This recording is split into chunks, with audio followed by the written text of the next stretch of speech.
David Santos ഇറാഖിൽ ഒരു സൈനികനായി സേവനമനുഷ്ഠിക്കവെയാണ് 2005 അദ്ദേഹം സഞ്ചരിച്ച വാഹനത്തിന് സമീപത്ത് വെച്ച് അപ്രതീക്ഷിതമായി ബോംബ് പൊട്ടുന്നത്.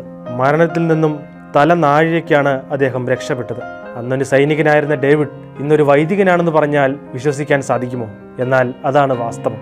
ഡേവിഡിന്റെ മാതാപിതാക്കൾ വിശ്വാസികളല്ലായിരുന്നു.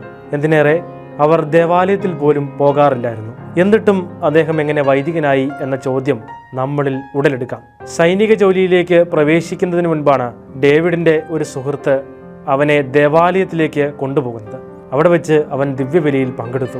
അവിടെ വെച്ച് തന്നെയാണ് ഡേവിഡ് ഫാദർ അന്റോണിയോ ബിക്കോയെ പരിചയപ്പെടുന്നത്. ആ പരിചയപ്പെടലിലൂടെ യേശുവിനെ എങ്ങനെ സ്നേഹിക്കണമെന്ന പാഠം ഡേവിഡ് പഠിച്ചു. ഇപ്രകാരം കടന്നു പോകവെയാണ് ഡേവിഡ് ആദ്യമായി ഒരു കുമ്പസാരത്തിനായി ഒരുങ്ങുന്നത്. ജീവിതത്തിൽ എന്ത് ചെയ്യാൻ ആഗ്രഹിക്കുന്നു എന്ന ചോദ്യത്തിന് എനിക്ക് ക്രിസ്തുവിന്റെ പടയാളിയാകണം എന്നായിരുന്നു ഡേവിഡ് പറഞ്ഞത്. ഒരു സൈനികനാകാൻ ആഗ്രഹിച്ചിരുന്ന ഡേവിഡ് എന്തിനാണ് അപ്രകാരം പറഞ്ഞതെന്ന് അദ്ദേഹത്തിന് പോലും കൃത്യമായി അറിയാമായിരുന്നില്ല. ആ വാക്കിന് ഒരു പുരോഹിതൻ ആവുക എന്ന അർത്ഥം വരുമെന്നായിരുന്നു ഫാദർ അന്റോണിയോ ഡേവിഡിനോട് പറഞ്ഞത്.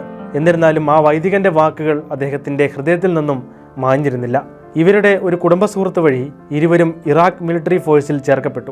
പിന്നീട് കഠിനമായ പരിശീലനം. ഫാദർ അന്റോണിയോയിലൂടെ അറിഞ്ഞ യേശുവിനെ തന്റെ പരിശീലന കാലയളവിലും ഡേവിഡ് മറന്നിരുന്നില്ല. തന്നോടൊപ്പമുള്ള പേരിന് മാത്രം ഒരു ക്രിസ്ത്യാനിയായിരുന്ന ആളുകളെ മാനസാന്തരപ്പെടുത്തി അവരെ ക്രിസ്തുവിലേക്ക് നയിക്കാൻ അദ്ദേഹം വലിയ താല്പര്യം കാണിക്കുകയും ചെയ്തിരുന്നു. ട്രെയിനിങ് പൂർത്തിയാക്കിയ ഇരുവരും വീട്ടിലെത്തി. ആ സമയങ്ങളിൽ ഫാദർ അന്റോണിയോയെ ദിവ്യബലിയിൽ സഹായിക്കുന്നതിനായി അവൻ സമയം കണ്ടെത്തിയിരുന്നു. അങ്ങനെ ഡേവിഡ് തന്റെ മുൻപോട്ടുള്ള ജീവിതം തിരഞ്ഞെടുത്തു. അവനൊരു വൈദികനാകാനുള്ള ആഗ്രഹം അവന്റെ മാതാപിതാക്കളെ അറിയിച്ചു. വലിയ എതിർപ്പുകളാണ് കുടുംബാംഗങ്ങളിൽ നിന്നും ലഭിച്ചത്.